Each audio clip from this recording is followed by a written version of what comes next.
జై శ్రీరామ్, జై వాసవి. ఇవాళ చాలా శుభదినం. ఎందుకంటే దేశ రాజకీయాల్లో భారతీయ జనతా పార్టీ గెలుపు ఢిల్లీ రాష్ట్రంలో గెలిచేందుకు భారతీయ జనతా పార్టీ శ్రేణులుగా ఎంత సంతోషంగా ఉన్నామో, అలాగే ఒక మహిళకు, పైగా అందులో ఒక వైశ్య మహిళకు ఇవ్వడం అనేది దాదాపుగా దేశవ్యాప్తంగా ఆర్య వయసుల నుంచి సంతోషాలు వెల్లువిరుస్తున్నాయి. ఈ విషయానికి నరేంద్ర మోదీ గారికి కృతజ్ఞతలు తెలియజేయడానికి గాను నంద్యాలలోని ఆర్య వైశ్య ప్రముఖులు, అలాగే సంఘాలు అందరూ కూడా కలిసి వచ్చి నరేంద్ర మోదీ గారికి థ్యాంక్స్ చెప్పడం అనేది చాలా సంతోషంగా ఉంది.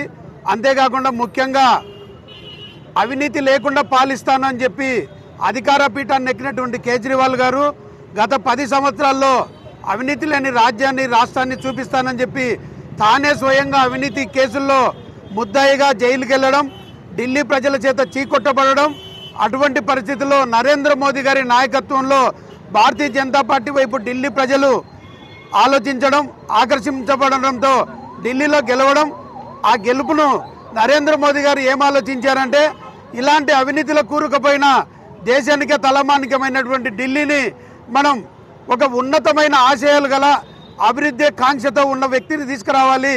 మరి ఇటువంటి అవినీతిమయమైన పరిపాలన నుంచి మనం అభివృద్ధి వైపు మళ్లించాలి అని అంటే ఒక మహిళ అయితే ఎలా ఉంటుందని ఆలోచిస్తూ, మహిళనే కాకుండా వైశ్యులు అయితే నిక్కచ్చిగా ఉంటారు, కష్టపడతారు, విశ్వాసంగా ఉంటారు, వాళ్ళు దానగుణం కలిగి ఉంటారు, సేవాగుణంతో ఉంటారు. ఎంతసేపు వారికి ఇచ్చిన ఏ కార్యమైనా కూడా నిబద్ధతతో పనిచేస్తారని చెప్పి మొదటిసారి గెలిచినా కూడా వారి వయసును, అనుభవాన్ని ఏమాత్రం లెక్క పెట్టకుండా కేవలం వైశ్యులు అనే ఒక అర్హతతో మాత్రమే ఆమెకు ముఖ్యమంత్రి పీఠం ఇచ్చి, ఆమె అయితే మాత్రమే నిబద్ధతతో పాలిసి ఢిల్లీని మళ్ళీ చక్కబెట్టగలదని నమ్మకంతో వారికి ఇవ్వడం జరిగింది.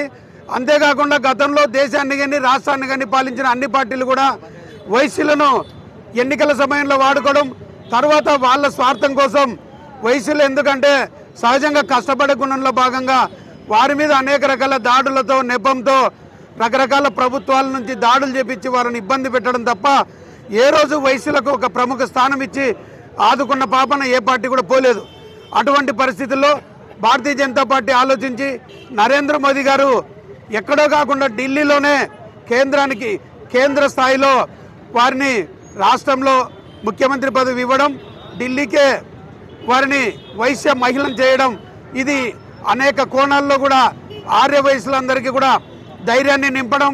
దీన్ని స్ఫూర్తిగా తీసుకొని ప్రతి ఆర్య వయసుడు కూడా నిక్కచ్చిగా వ్యాపారం చేస్తూ ఎవ్వరికి ఏ రాజకీయ పార్టీకి భయపడాల్సిన అవసరం లేదని చెబుతూ, అంతేకాకుండా ఈ రోజు నుంచి దేశవ్యాప్తంగా ఏ ఆర్య వయసుడికి ఎటువంటి కష్టం వచ్చినా రాజకీయ పార్టీల ద్వారా కానీ సమాజంలో ఎవరి నుంచి వచ్చినా కూడా వారి వెనుక భారతీయ జనతా పార్టీ ఉంటుందని తెలియజేస్తూ, ప్రతి ఒక్క ఆర్య వయసుడికి కూడా నరేంద్ర మోదీ గారు మీ వెనుక ఉన్నారు, రేఖా గుప్తా గారు మీ ముందు ఉన్నారని ధైర్యంగా, నిజాయితీగా, విశ్వాసంగా మీ వ్యాపారాలు మీరు చేసుకుంటూ నరేంద్ర మోదీ గారికి కృతజ్ఞులై ఉండాలని పేరున ప్రతి ఆర్య వయసుని కోరుకుంటూ ముగిస్తున్నా. భారత్ మాతాకి.